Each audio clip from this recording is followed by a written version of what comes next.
So this is what's happening. They got this guy. This guy's name is George Papadopoulos. Mm-hmm. Low-level Clinton campaign guy. He's 30 years old, just out of college. Trump campaign guy. Trump. I'm sorry, Trump campaign guy, just out of college. And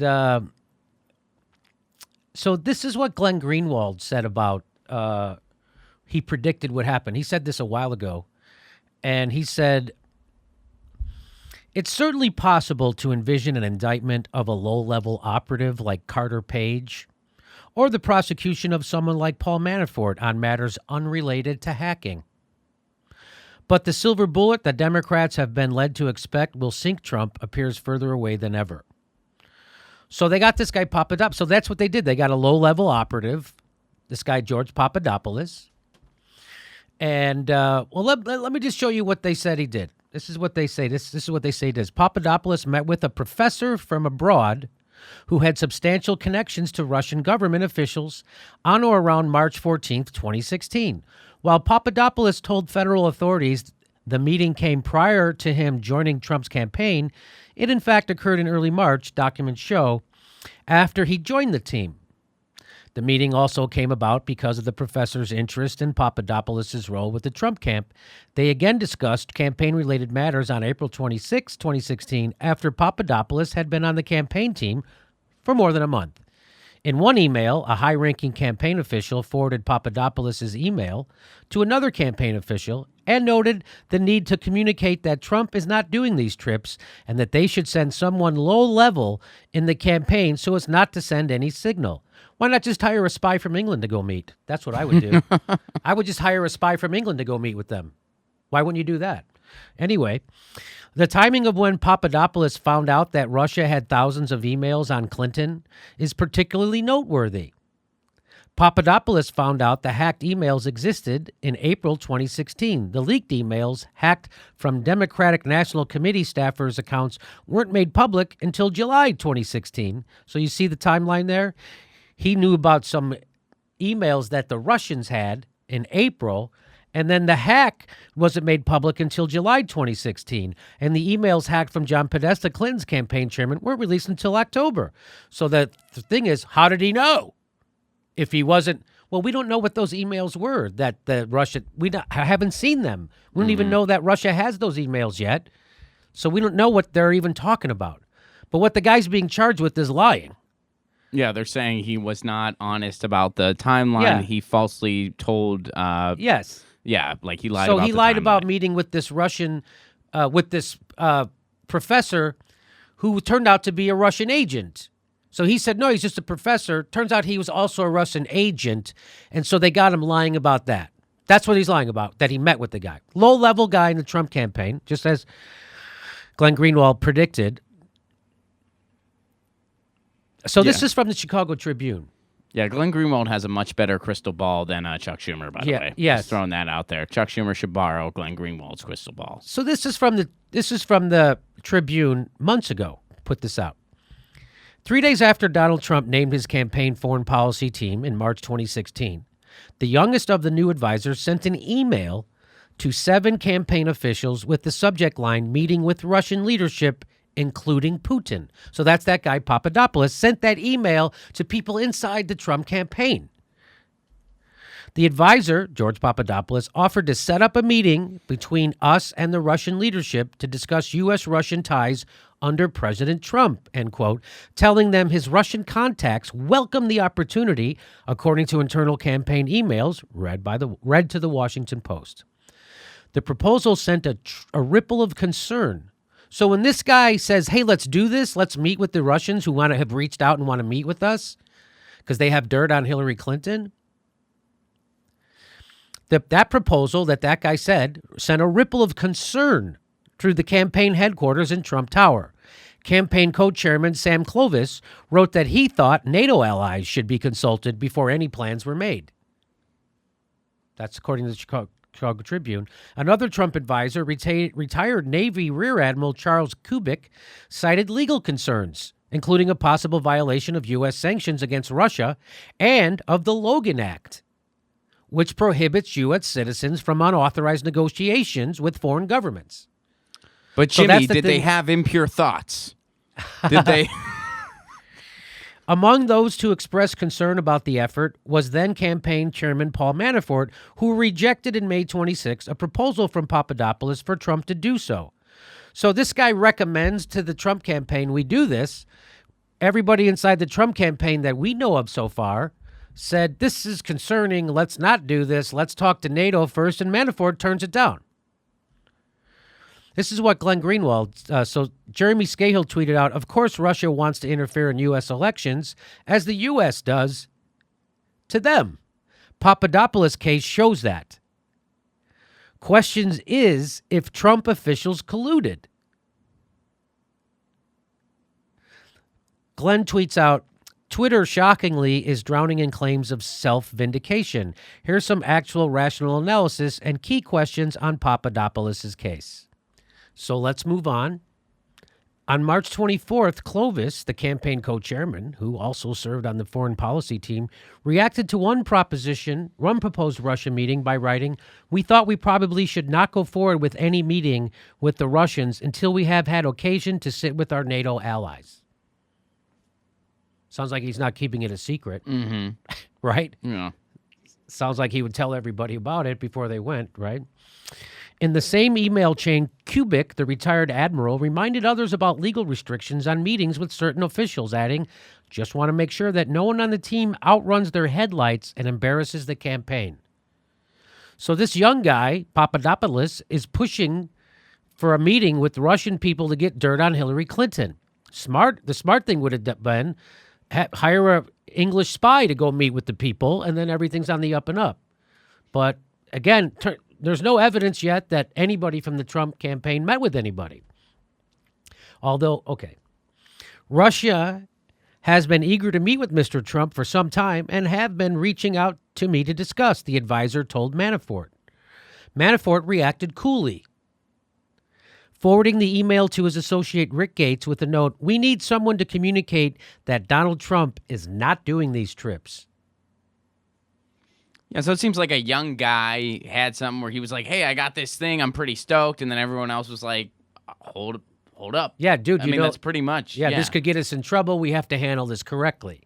All the senior people seem to be saying that to him. Mm-hmm. That's what it seems like from this Tribune article. The Russian International... So get this. This is very interesting. The Russian International Affairs Council, that's a thing. Or it's called RIAC, Russian International Affairs Council, was created in 2010 by a decree of then-President Dmitry Medvedev as a project of various Russian government agencies. It is led by former Foreign Minister Igor Ivanov. Its boards include Russia's current Foreign Minister, Sergei Lavrov, as well as top Russian scholars and business leaders, among them the chairman of Alfa Bank and SureBank, two of Russia's largest banks. Now, the important thing to know about SureBank is represented by the Podesta Group. Just so you know, the Podesta Group. You know John Podesta founded the Podesta Group. John Podesta, Hillary Clinton's campaign manager. They were working with SureBank, the group he founded. And now Tony Podesta has resigned from the Podesta Group. Did you know that? So there you go. They're all so it's one big group. It's a big club, and you ain't in it, as George Carlin says. So they set this thing up, and they have the who's on the, and who gave $500,000 to Clinton, to Bill Clinton personally? We discussed the idea informally as one of the opportunities for dialogue between Russia and the U.S. RIAC often hosts meetings with prominent political figures and experts from the United States and many other countries. So that's the Tribune talking. So to put this together on Papadopoulos,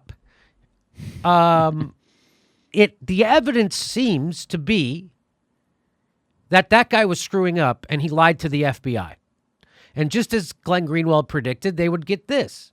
And just as we predicted, there's all kind of corruption happening with Manafort and just like Dylan Ratigan has made clear, that the Clinton Foundation taking millions of dollars from foreign governments was graft.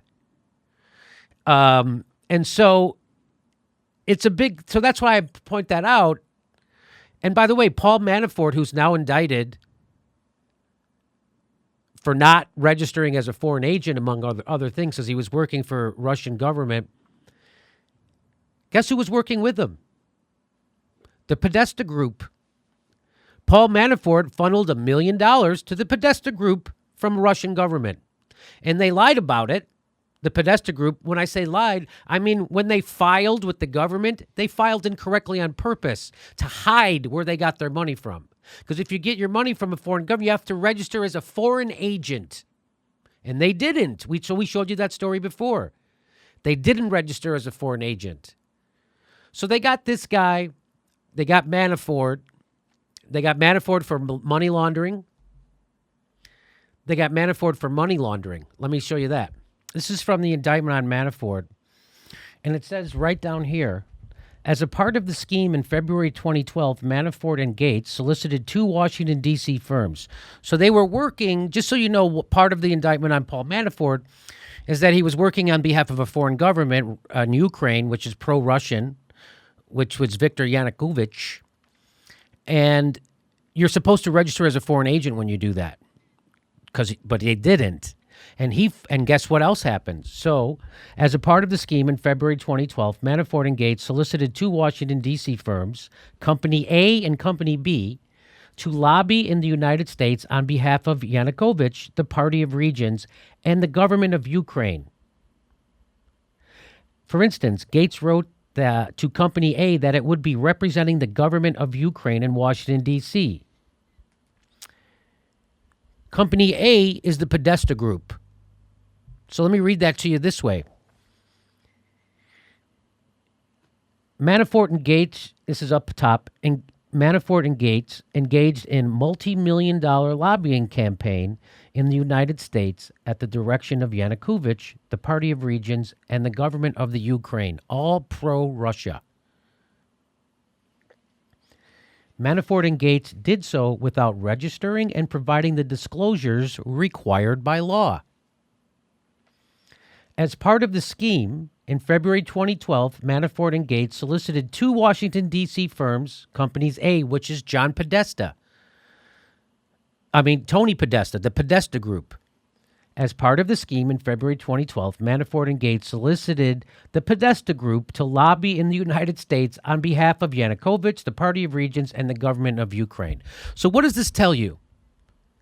So that's Trump's campaign manager working with the foundation that Clinton's campaign manager founded, run by his brother, and they're all working for Russian government, pro-Russian government. They're all doing it, and they're all making millions of dollars doing it, and they're lying to the government of the United States about it. So that's what this Russia story really tells us, and what the uranium one story tells us, is that it's a big club and you ain't in it.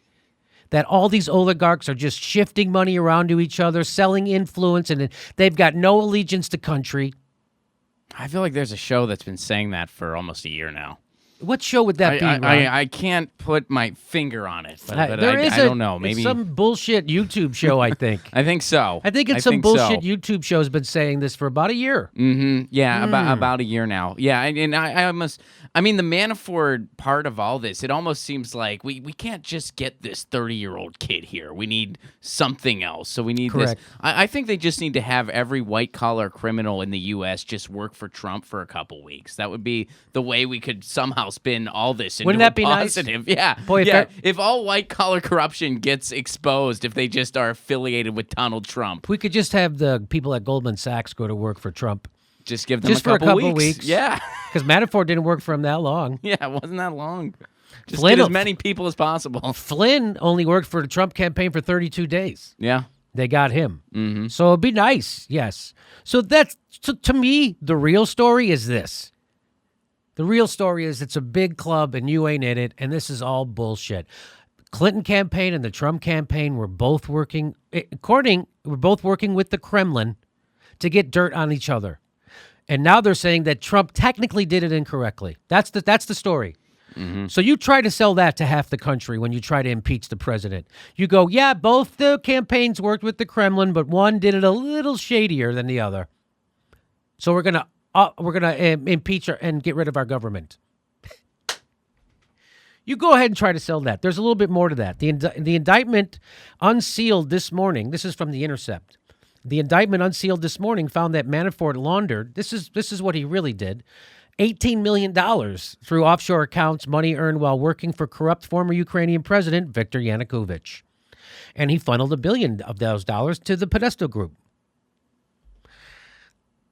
That's a lot of money to launder, huh? Mm-hmm. Manafort and Gates concealed this overseas work in Ukraine and used the offshore accounts to purchase. This is how the scam works. This is how they money launder in the United States. So that's why I'm telling you, this isn't that interesting, but it's interesting enough to know how it works. So what they would do is they would purchase multi-billion-dollar properties in the United States with the money they got from the foreign governments, and then they would borrow against those properties. So then Manafort then borrowed millions of dollars in loans using the properties as collateral, thereby obtaining cash in the United States without reporting and paying taxes on the income. So he gets a piece of property and then he turns that into a loan. You don't have to say that money came from the bank. The bank's loaning me the money. Mm-hmm. See, that's how that works. So the indictment outlines a fairly common money laundering technique. Create an offshore company to accept foreign money and use that company to purchase American property. Then take a loan out against that property. That's how I didn't know that's how they did it. Did you know that's how they did it? That's pretty. That's wow. pretty easy. The loan enables the person to have full access to the money without having paid taxes or disclose the source of the income. Money laundering in the New York real estate world has become so ubiquitous that it is likely driving up the price of high-end properties. So again, you're going to prosecute somebody in the Trump campaign for something everybody does. I'm not saying it's not illegal, but that's like prosecuting just one banker after the crash. And it happens to be the guy who worked for Trump. Do you know what I'm saying? Do you see how horrible this looks? Mm-hmm. A recent Treasury Department estimate suggests nearly a third of all such properties were obtained suspiciously. A recent Treasury Department estimate suggests nearly a third of all such properties were obtained suspiciously. That's a lot of properties. Yeah. So the dubious home equity loans were critical to the scheme. They became the manner in which Manafort converted Ukrainian earnings into cash he could use in the United States while avoiding taxes or reporting. So there you go. I wonder if the Podesta Group also did that. They didn't report it as foreign agents. We know that. I wonder if they did any money laundering. Who knows? So that's the takeaway from today. The takeaway is it's a big club and you ain't in it. And we just interviewed John Kiriakou. I said it right. Kiriakou, yeah. So he was the CIA whistleblower who told everybody that the CIA was doing torture, and then they put him in prison. And he's one of the founding members of VIPS. Remember that whole Iraq thing? VIPS was the group that had it right. Yeah, that's right. So he's a founding member of VIPS. VIPS had it right about the Iraq War. I don't know if he's a founding member, but he's a head. He's one of the top guys in VIPS. He might be a founding member, but he's one of the top guys in VIPS. And he told us, we just had him on the show. You can watch that video. And you know how we've been sitting here for a year going, when they said colluded, what do you mean collude? What do you mean collude? Nobody would say what they meant. So now... Well, in my personal conversations, the definition of collusion is, come on, Ron. Yeah. That's the definition I've been given. So now when it came out that the Hillary Clinton campaign literally hired a guy in England to work for them, and he went and he got information from people inside the Kremlin, just like they claimed Trump did. So they claimed Trump got damaging emails on Hillary Clinton from inside the Kremlin. Well, guess what? The Clinton campaign got damaging info that they put in that dossier from people inside the Kremlin. And we just had John Kiriakou, or I said Kiriakou. We just had him on, the CIA whistleblower. And I said, am I crazy? Because I don't see that big of a difference there. And I said, because the Clinton campaign paid the Russians for it and Trump didn't? Is that the distinction? And he says, yes. And he said, that's a distinction without a difference. And that's just what it looks like to me. And that's just what it looks like to Ron. And I'm like, this looks to me like they both did the same thing. If Trump even did what they're saying he did, they colluded with people inside the Kremlin to back channel negative information about their political opponent. They both did the same thing. And I'm like, so I know I'm missing something. I must be crazy because everyone else is reporting this differently. So I asked John Kiriakou, am I crazy or does that look the same? And he said, yes, it's the same. It's a distinction without a difference. So they're literally going to try and paint this case on the collusion with the Russian government with Trump, on the fact that Trump didn't pay for the information and Hillary Clinton campaign did. That's the distinction. That's from the CIA guy. That's not me saying that. That's the CIA guy. Because, again, I'm just, what Ron said before earlier, I don't know if you said it on camera or off, but I've been saying something similar since I started this show, is I'm not the smartest guy in the world. By far, I was a poor student. I got C grades. But I became a good comedian, I think, because I have a good bullshit detector. You don't have to be smart or you have to know anything about international law. Just have a good bullshit detector, and then you go, that doesn't smell right.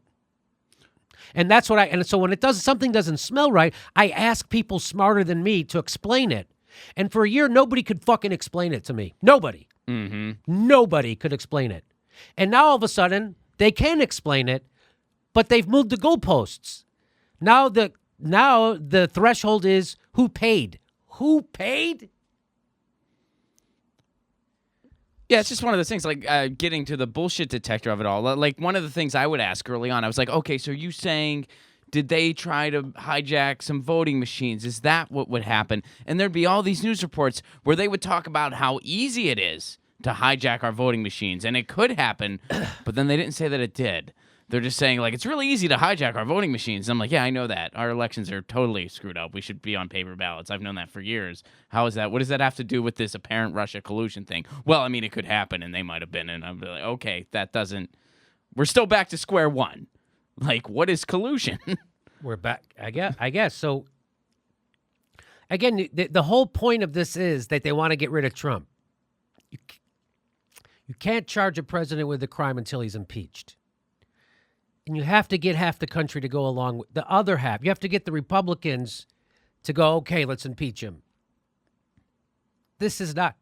So far, this is not. Now, again, the way they do these investigations is you try to clamp down on someone low level like they did with Papadopoulos, and you try to turn him. Now, that guy has been turning. He's been giving information since he got arrested in July, apparently. So... so you would think they maybe would have bigger indictment. I don't know. Again, we have to wait for this all to play out. I have a big problem with Mueller being in charge of this investigation because he was at the FBI when the Obama administration was suppressing the uranium one. There's lots of stuff. There's lots of ins and outs. And I just want you to be real. Make note that no one has ever accused Trump of a conspiracy. They've accused him of collusion. Do you know why they don't accuse him of conspiracy? Because the conspiracy theorist, that term was invented by the CIA to discredit people who are onto their bullshit, which is why they will never say that Trump was in a conspiracy. So they can still use that term to discredit people. Because you can't go, yes, there are some conspiracies that are right, like the Trump conspiracy, that's real. So then you can't shut someone down ever in the future by saying that. You follow me on that? Am I being clear? They call you a conspiracy theorist if you're questioning what the corporate media has been spewing. All you have to do... Which you're doing the opposite of that. You're like, well, what conspiracy... what theory am I subscribing to? I'm waiting for concrete evidence of these claims and conjecture that the corporate media spews 75% of the time. How is that? What conspiracy is that? Asking questions about an open investigation is the opposite of pushing a conspiracy. Mm-hmm. You're actually trying to get the answers. You're not trying to push a theory that you've already concocted. You're just asking questions, and that's what you're supposed to do. And shame on the establishment media for letting the CIA shame them into not asking questions about open murder investigations. So this is what we got. It's a big club, and you ain't in it. Please make sure you subscribe. People are telling us all the time that even though they're subscribed to our show, YouTube isn't giving them notifications, and you all know that they don't want independent media. So please make sure you subscribe and find a way to help support the show through Patreon or Premium, or buy a mug or a T-shirt, or come see us do a live show. We're going to be November 6th in Burbank, California, doing a live Jimmy Dore show. Get links for tickets right there. Can I say one quick thing, Jimmy? Because we've been getting some emails, and I know for some reason stuff isn't showing up on people's homepages as much as it used to. So, if you want to make sure you know when our videos are out, bookmark the actual YouTube page itself. Yes. Just so you can stay on top of it, because for whatever reason, people aren't seeing that anymore, and we've been getting a lot of emails about it. So, it's happening. Okay. Yeah, it is happening. So, so please do what he said. Bookmark our homepage, and you can come check it out. You can go to jimmydorecomedy.com too. We put all the new videos up there every day that we do. So jimmydorecomedy.com, all the new videos go up there, right, Rob? Yeah. Okay. Thanks for your support. The next live Jimmy Dore show is November 6th in Burbank, California, and November 12th in Portland, Oregon. Link for tickets right there.